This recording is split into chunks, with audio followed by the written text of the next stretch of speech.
idea of the show, Firefly, was very simply, nothing has changed. We've got more technology, we've got more people, we've got the exact same problems, personally and politically and ethically. I put together what I thought was the most extraordinary team and the most extraordinary cast that I'd ever worked with.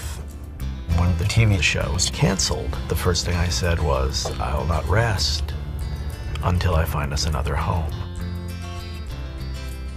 The last episode we were filming was called The Message, and Joss came down to the set and let us know that we were canceled. We were all pretty crushed, I would say. I don't think we were entirely surprised.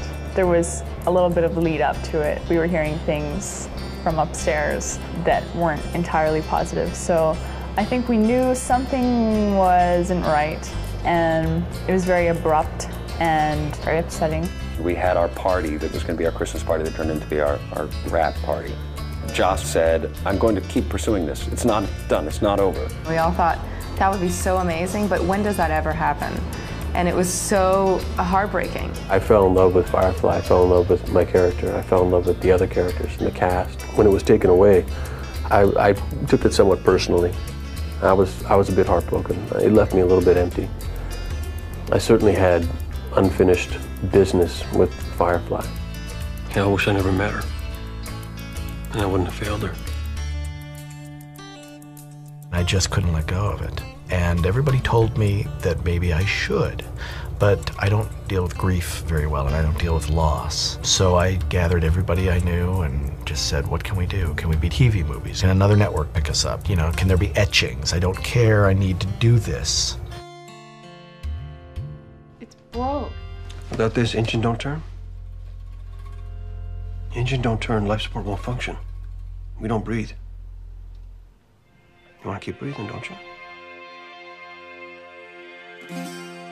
We really just went in all separate directions and started pounding executives at cable channels and at the other networks. You know the old saying. When you can't run, you crawl. And when you can't crawl, you find someone to carry you. I do remember saying to Tim Minear, at what point does this stop being CPR and become necrophilia? I guess we do all have different reactions to death. And then the fans started rallying to our case, and people on the internet went wild trying to have the show resurrected. I called Barry Mindle, and he went to Mary Parent at Universal. Mary Parent said, there's nothing hypothetical about this. I love this show, I get the movie. Let's do this. This is the place. We'll buy you the time. We are all kind of in shock that we actually got here. Not that we ever thought we wouldn't be back, but it just seemed like we all dispersed and we all tried to move on and get over it.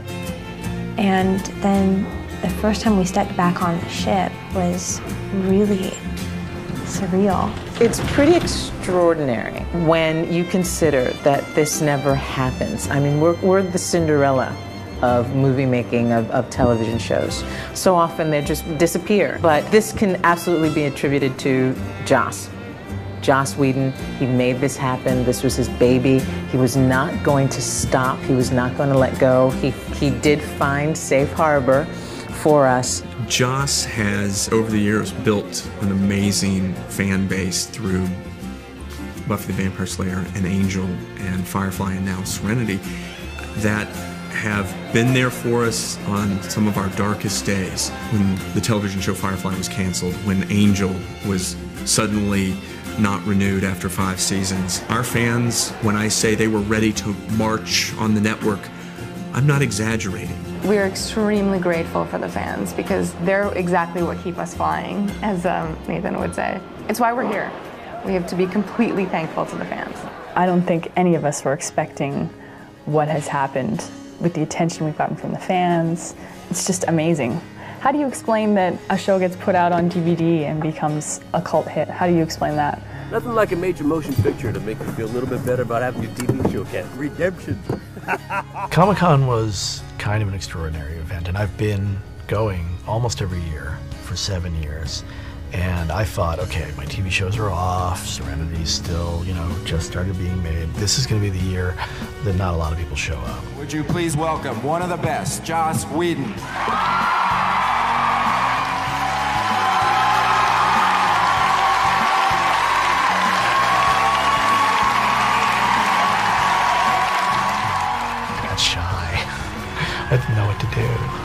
freaked out. Last day of Comic-Con in the afternoon, and 5,000 people showed up to give us a standing ovation and to see Joss, see the cast, watch the first footage that had been seen from Serenity, and it was as if Mick Jagger had just walked onto the stage.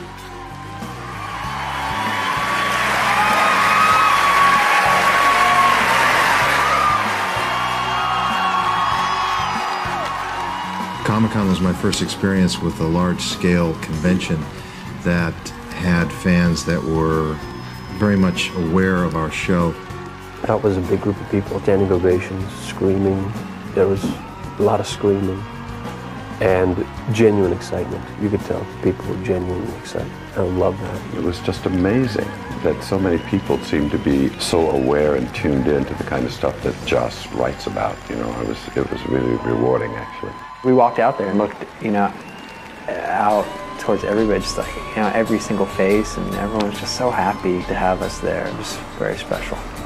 They came out of it just glazed to their eyes, just like, what was that? I'm like, that was fame. I'm still trying to swallow my heart, get it back down because it keeps beating up into my mouth. I was so proud of them. They were so cool. And, the executives who were there, oh, that's what this is. Because the Firefly fans, like the Buffy and Angel fans, like true fans, are just hardcore. It's really extraordinary because the fans are out there, and that's the reason why we're here, is because there are people out there who got the show and who fell in love with the characters and the story as much as we did, and to just be smacked in the face with that energy was just extraordinary and surreal. I want 5,000 people to cheer for me every day of my life. I can understand fully why people enjoy Joss Whedon as a fan, because I'm a fan too.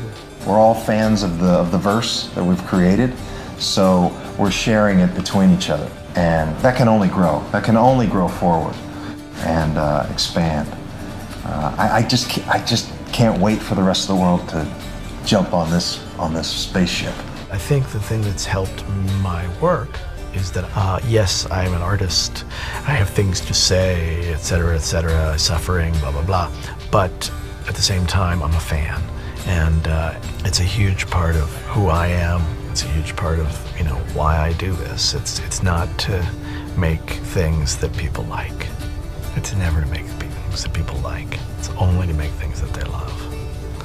And these people have just reservoirs of love that are impressive. It means so much to us that you're here. And I have one last question for you guys. Do you want to see it again?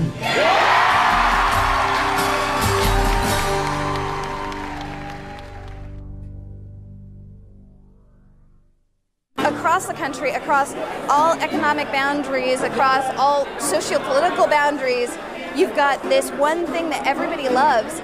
I'm blown away by all the people in line here. They're not here for Joss for other reasons. They're here for Firefly and for Serenity, and that's just amazing to me. I don't know of any other canceled TV shows that got made into major motion pictures, but Serenity did. It's not the end. That's what I was most overjoyed about, just the fact that it wasn't over yet.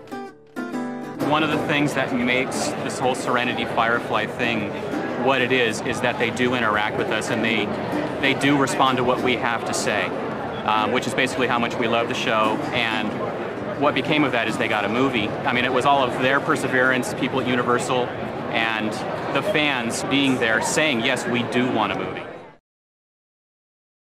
Hey guys, it's Lisa here with your daily dose of movie extras. To depict the weightlessness of space in his visual masterpiece 2001: A Space Odyssey, Stanley Kubrick attached his actors to wires hanging from the top of the sets while placing the cameras at angles which hid the wires from sight. Now you can understand why they call it a masterpiece. Now click here below to subscribe or on the side for more great content.